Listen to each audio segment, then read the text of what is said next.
Olá, estamos aqui para mais uma entrevista para o AgriShow Digital. Eu sou Ana Clara Faria e hoje eu converso com a advogada especialista em agronegócio, Ticiane Figueiredo. Ela vai trazer mais informações para a gente sobre as oportunidades trazidas pela Lei do Agro e a importância da regularização fundiária. Ticiane, muito obrigada pela sua participação aqui conosco. Ana, é um prazer estar aqui com vocês hoje. E para começar, Ticiane, eu acho que a gente pode iniciar a nossa conversa explicando para o público, né, quais que são os benefícios trazidos pela Lei do Agro. Então vamos lá. A Lei do Agro é uma legislação que a gente teve aí em 2020, né? E ela trouxe alterações na lei da CPR, né? Que, enfim, ampliaram as possibilidades de utilização desse título, que é um dos maiores títulos utilizados pelo produtor e produtora rural, e agora pode ser utilizado por outros players da cadeia agroindustrial. E assim, se eu puder destacar também algo muito importante que a lei trouxe, foi o Fundo Garantidor Solidário Patrimônio Rural de Afetação, que pode trazer mais possibilidades de concessão de garantias dos produtores e produtoras rurais para a obtenção de crédito. E falando sobre a Lei do Agro, a gente também bate ali de frente com um tema que é a questão do CPR, né? Você poderia explicar mais um pouquinho sobre os objetivos do CPR, qual que é a importância do produtor estar alinhado ali, regularizado de acordo com o CPR? Perfeito. A CPR, que é a Cédula de Produto Rural, é um título do agronegócio que é um dos mais utilizados para financiamentos privados, né? E também para dentro aí do crédito rural. A CPR, o que ela é? A gente tem a CPR física e financeira, né? Na física são os produtos agropecuários que vão ser garantia, na financeira é a promessa de pagamento em dinheiro.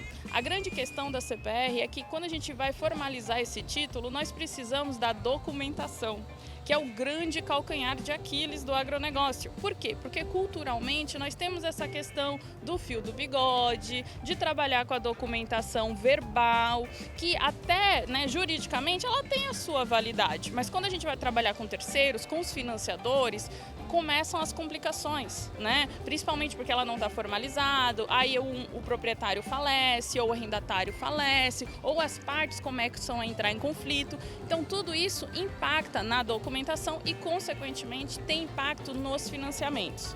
Então essa é a grande questão, né? Então a gente precisa da documentação regularizada para poder ter melhores condições de financiamentos e, enfim, tocar, porque eu sempre falo, o futuro do agro depende do futuro do crédito. E Ticiane, você também está fazendo parte de um grupo de trabalho que busca elaborar, né, a chamada CPR 3.0. Você poderia explicar um pouquinho para a gente o que significa essa CPR 3.0? Claro, Ana. O que acontece? A CPR já é um instrumento muito bom, a gente utiliza há muito tempo, estava um pouco defasado, com a Lei do Agro houve alterações que ampliou muita coisa, né? Quem poderia emitir. A gente teve também a regulamentação da CPR Verde, que mudou muito, né, o agronegócio nesse sentido. E o que a gente quer, afinal, né, com a 3.0? A 3.0, o que a gente quer é facilitar as negociações. Então, dentro dessa lógica que dentro da MP, né, que a gente está trabalhando aí, o que a gente traz, né? Então, assim, a facilidade de elaboração das garantias, de registro das garantias que estarão nessa CPR, facilidade para assinatura eletrônica e digital, né, sem muita burocracia, mas com muita segurança jurídica, dentre outras questões. Então, a CPR 3.0, ela vai ser um instrumento que vai ser mais ágil. Essa eu acho que a palavra-chave vai ser agilidade. E Ticiane, já que a gente está abordando esses temas, eu acho também importante falar sobre a questão da segurança jurídica, né? O que você diria para os proprietários rurais? Como é que você explicaria quais são os benefícios, os resultados positivos que ele teria ao adotar essa segurança jurídica? Eu acho que o primeiro é aquela máxima de quem não registra não é dono, né? Então a gente tem que sair do fio do bigode, tem que regularizar a documentação para poder a gente ter, primeiro, essa segurança jurídica sobre a propriedade rural. Segundo, a regularização fundiária, ela vai muito mais além do que na propriedade. Então a gente tem a questão ambiental, todos precisam fazer o cadastro ambiental rural, não só porque a gente precisa provar para o mundo que o Brasil é referência em sustentabilidade e ter dados para comprovar isso, mas também porque o cadastro ambiental rural ele é essencial nos financiamentos, né? Não é à toa que no ano passado, no dia 1º de outubro, entrou em vigor dentro do crédito rural as diretrizes do Birô Verde do Banco Central, né? Que determinam quais são as propriedades que poderão ou não receber o crédito rural com base nas suas questões fundiárias, né, ambientais e socioambientais. Então, ESG trazendo a questão do trabalho análogo à escravidão e tudo isso. Então, a regularização fundiária, ela traz segurança jurídica e bom acesso ao crédito. E outra coisa também, Tícia, uma dúvida muito frequente do público do agronegócio, dos proprietários rurais, é a questão do cadastro ambiental rural. Eles geralmente têm dúvidas, né, sobre como fazer esse cadastro, como iniciar esse processo. Você poderia passar algumas orientações básicas para esse produtor? Perfeito. Primeiro ponto assim, o cadastro ambiental rural ele é obrigatório para todas as propriedades rurais, independente do tamanho. Esse é um ponto essencial que a gente precisa ter aqui.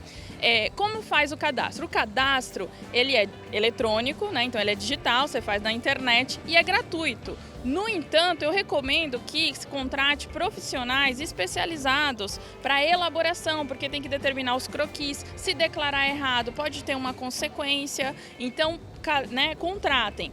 Eu não tenho dinheiro para contratar profissionais. Gente, vocês têm sindicato, vocês têm várias entidades de classe que fornecem muitos serviços e a elaboração do cadastro ambiental rural é um deles. Então, assim, não tem desculpa para a gente não fazer, né? E a gente tem muitas entidades de classe que fazem um serviço muito bom nesse sentido. Então, vão atrás.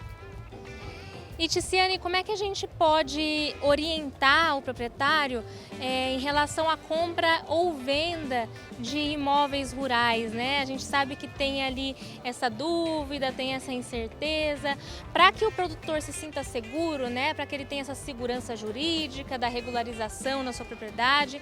Que dicas básicas você daria para esse processo de compra ou venda de uma propriedade rural? Perfeito. Essa é uma pergunta muito boa, porque sempre que eu converso com produtores, eles falam, eu comprei uma fazenda, é incrível, preço bom, preço muito baixo.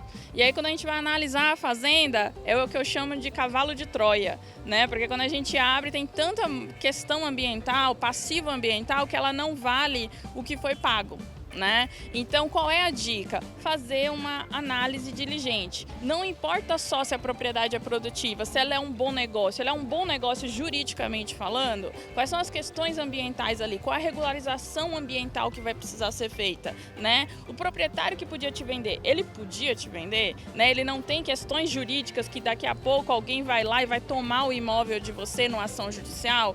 Então, assim, porque muitas vezes o produtor e produtora rural tá focado só na parte produtiva, né? E essa não é só a questão importante na compra e venda de um imóvel. Então, precisa de uma assessoria, né, jurídica, enfim, ou da entidade de classe que representa vocês, para fazer a análise de todos esses fatores, porque senão vocês vão estar comprando um cavalo de Troia.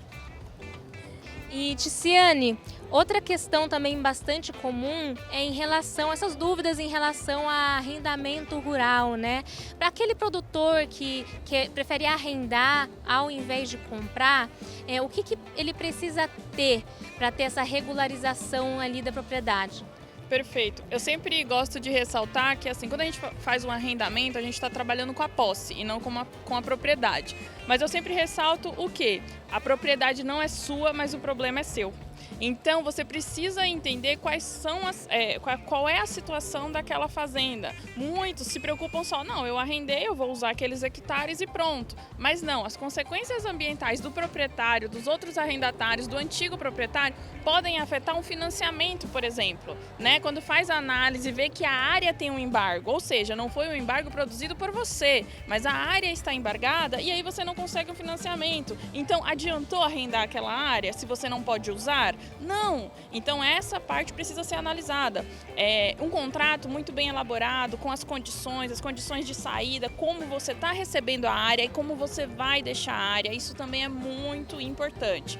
E as condições de pagamento, né, de como vai ser a negociação. Mas a análise, a pré-análise, nessa fase pré-contratual, ela é muito importante. Então eu ressalto, não é só uma área produtiva, é uma área que dê para usar.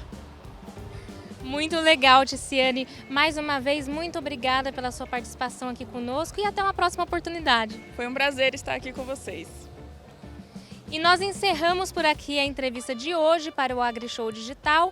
E lembrando, você sempre pode acompanhar o nosso conteúdo, as notícias mais relevantes sobre o mundo do agronegócio no nosso canal digital.